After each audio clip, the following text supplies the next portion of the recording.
वर्ष हुए पहले मैं यहाँ पर आया था, तो उस दिन बाबा की रूम की ओपनिंग की मुझे याद है। तो रानी बहन के पास आई थी मैं जब, और एक हमारी बहन थी और से उस दिन बाबा की रूम की ओपनिंग थी। जो रानी बहन ने मेरे अनुभव के बारे में पूछा है,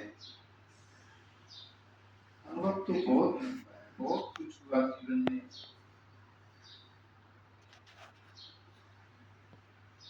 मैं सबसे पहले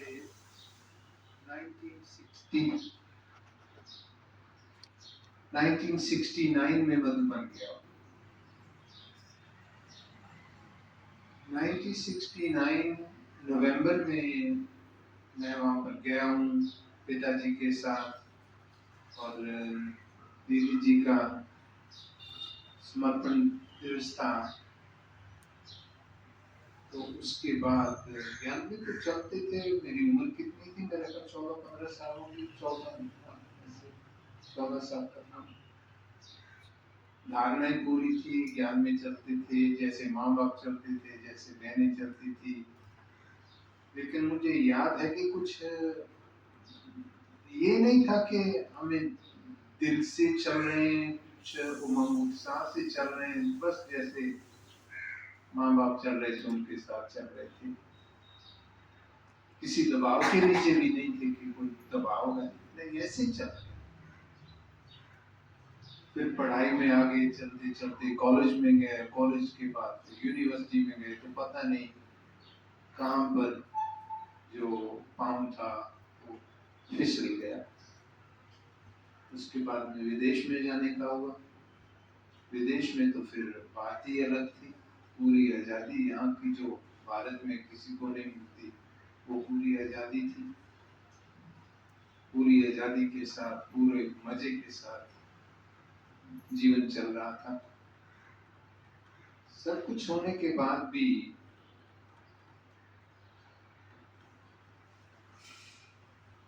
जीवन में कुछ ना कुछ ऐसी कुछ कमी थी, वो एहसास जिसका होता था कि अंदर से खुशी नहीं थी।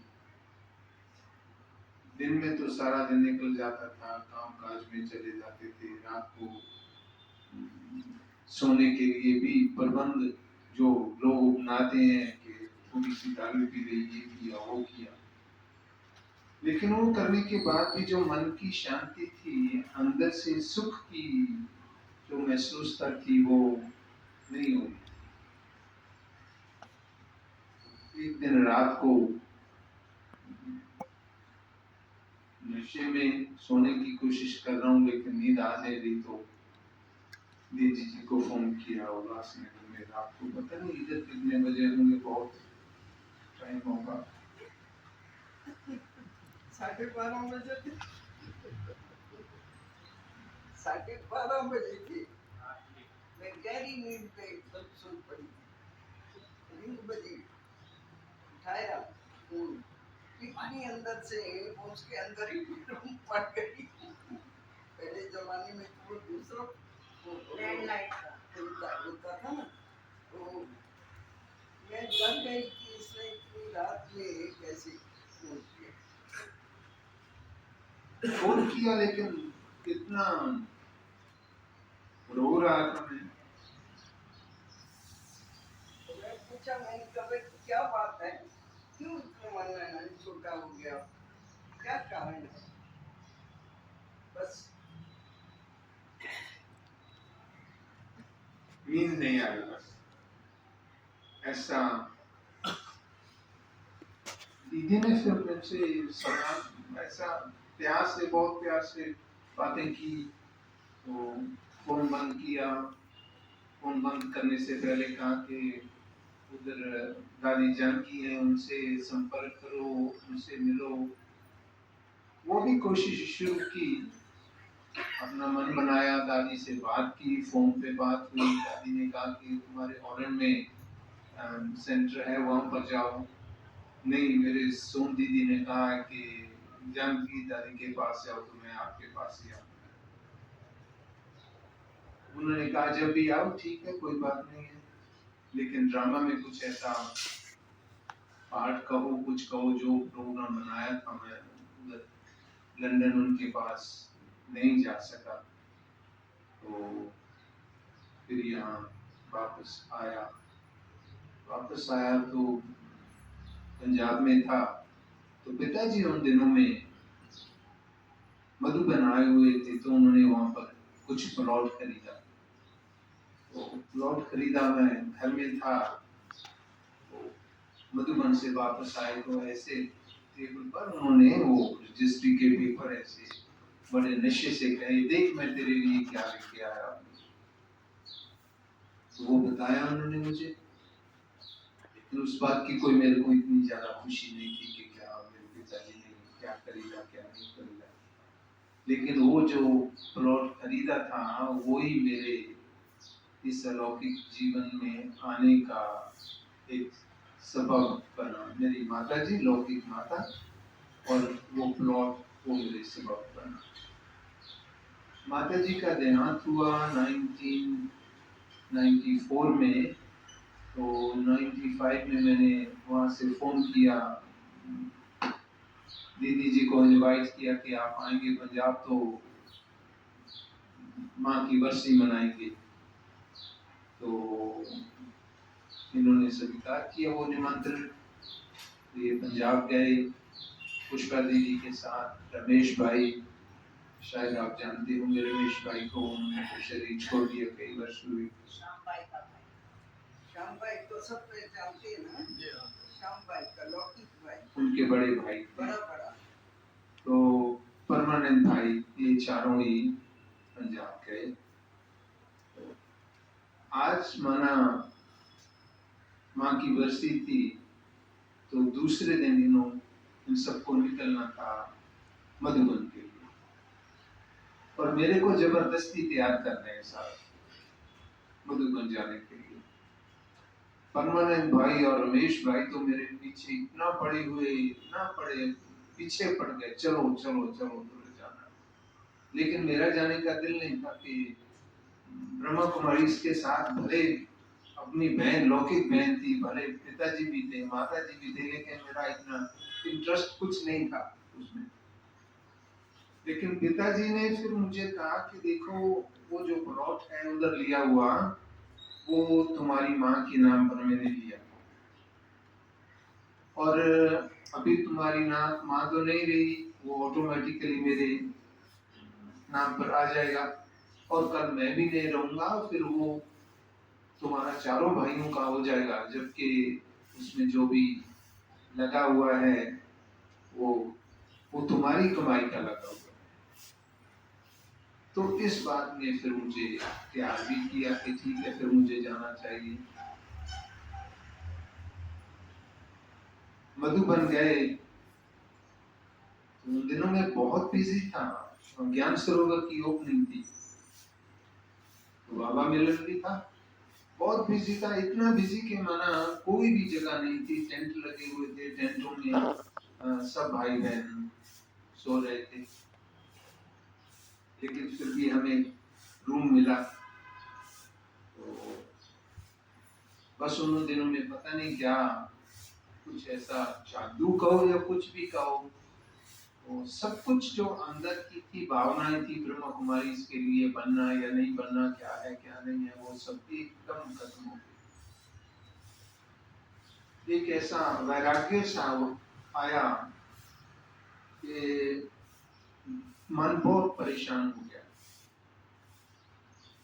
सभी सो रहे हैं, रमेश भाई, परमानंद भाई, और मुझे एक रूम मिला सुखधाम भवन में, तो ये सो रहे हैं, और जबकि मेरा ब्रह्मा कुमारी इसमें कोई इंटरेस्ट नहीं है, मैं रात को 2 बजे उठकर नहा कर, शायद आपको मालूम होगा, उधर ही बाबा का रूम है, ओम शांति भवन के नीचे। भवन है, ओम शांति भवन में बहुत सुंदर रूम बना हुआ है। तो मैं रात को 2 बजे स्नान करके बाबा के रूम में चला गया। कोई ऐसा अनुभव नहीं है, कोई कुछ नहीं है, लेकिन ये बात पक्की है कि जब से मैं इनके साथ चला पंजाब से, तो एक विराट सा बहुत मन को उदासी उदासी बहुत ज्यादा उदासी होगी।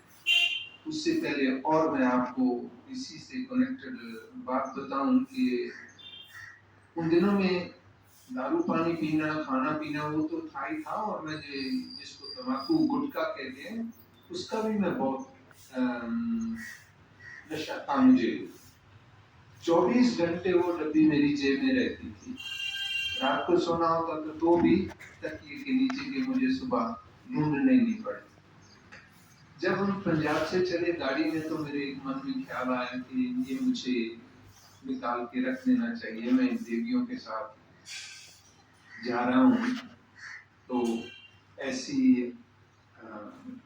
कोई भी चीज मेरे पास नहीं होनी चाहिए। तो मैंने वो वहां का वहां निकाल के रख दिया। तो अभी मधुबन पहुंच गए। मधुबन पहुंचे, उदासी जो मैंने कहा आपको, बहुत मुझे वैराग हुआ। तो बाकी तो सभी गए ज्ञान सरोवर की ओपनिंग के लिए, लेकिन मैं नहीं गया उधर।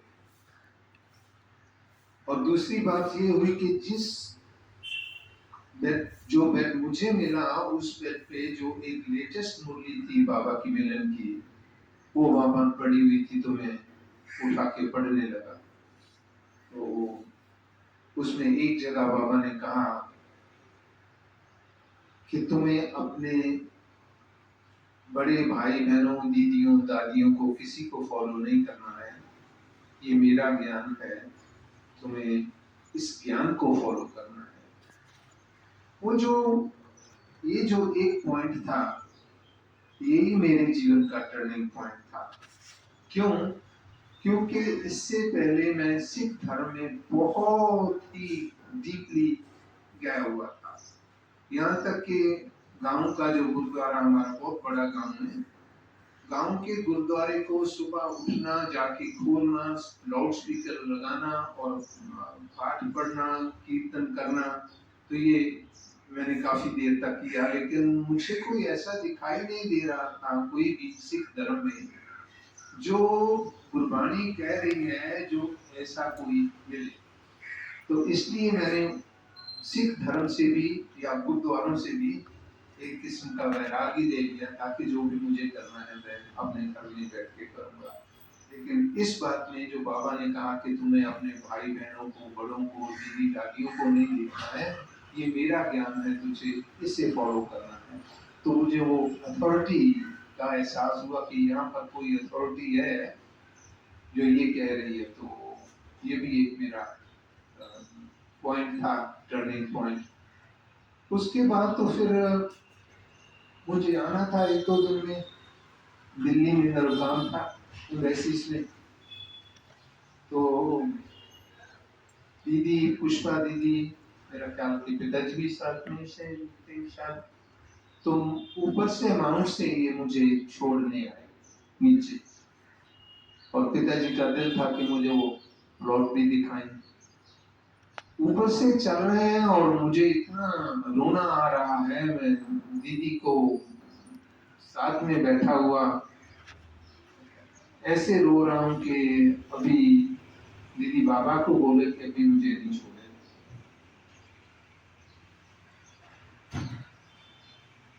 इन्होंने मुझे बहुत प्यार से संभाला, और हम वहां से ही अलग अलग हो गए। मुझे ट्रेन लेनी थी, तो मैं इस हिसाब से कि इसकी बुद्धि का कुछ खुल जाए। आत्म प्रकाश भाई, उषा दीदी, निर्वैर भाई जी, तो प्रिय रामनाथ भाई, इन सब से मेरी मुलाकात कराई, लेकिन वो भी मेरे वो जो बुद्धि का ताला था वो नहीं खोल सका। लेकिन जैसे मैं आपको बता रहा हूं कि अंदर से कुछ हो गया। मैं खाने पीने वाला आदमी मुझे ऐसे लग रहा था कि मुझे अब कुछ भी खाना पीना नहीं है, ऐसे समझो कि मधुबन से निकला तो मेरी खाने पीने की वो धारणा सब ऐसे इनकॉग्निटो, गुप्त जिसको कहते हैं कि गुप्त ब्राह्मण बन गया। तो वो ब्राह्मण में बन गया और उसके बाद तो फिर पीछे मुड़ के देखा नहीं है, क्या खाता था, क्या पीता था, क्या करता था, क्या नहीं किया। उसके बाद फिर पीछे मुड़ के नहीं देखा। कॉन्वेंट में गया, वापस कॉन्वेंट में जाके आश्रम से कांटेक्ट किया। तो तब से जीवन बस ऐसा चल रहा है कि बहुत बहुत अच्छा जीवन चल रहा है। अभी बाबा ने सेवाएं भी इतनी दी हुई हैं, ऐसा अनुभव है कि जीवन एकदम जैसे बाबा कहते हैं, तुम्हें मैं कांटे से फूल बनाने आया हूँ, पत्थर बुद्धि से पारस बुद्धि बनाने आया हूँ, असुर से देव बनाने आया हूँ। तो वो जो टाइटल बाबा के हैं वो सभी मेरे ऊपर, खुद के ऊपर मैं महसूस करता हूँ कि वो सब मेरे ऊपर लग रहे हैं। और ज्ञान का जो मनन चिंतन है उसको जितना हो सके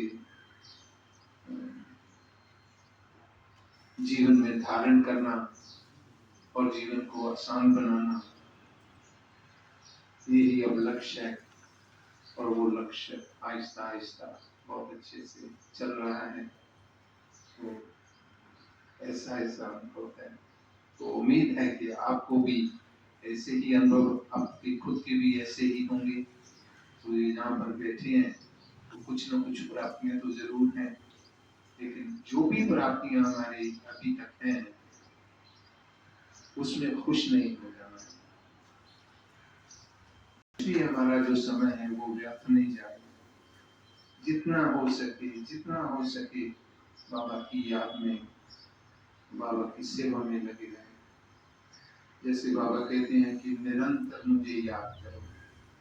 जैसे जैसे हम बड़ों की, सीनियर्स की क्लासेस सुनते हैं, उसको कुछ ना कुछ ऐसे हमें मेथड मिलते हैं कि बाबा की याद में कैसे रह सकते हैं। हमारे मधुबन में ललित भाई हैं जो अकाउंटिंग के इंचार्ज हैं, उनकी मैं पिछले दिनों में क्लास सुन रहा था तो उन्होंने इसके बारे में कहा था कि जो भी हम काम करें, उन्होंने अपना ये मेथड बनाया हुआ है कि जो भी मैं काम करता हूँ मैं बाबा को साथ लेके करता हूँ। यहाँ तक कि कोई फोन भी करना है तो भी कहेंगे बाबा उसको फोन करना है, फोन करें। तो ये मेथड मेरे को बहुत अच्छा लगा।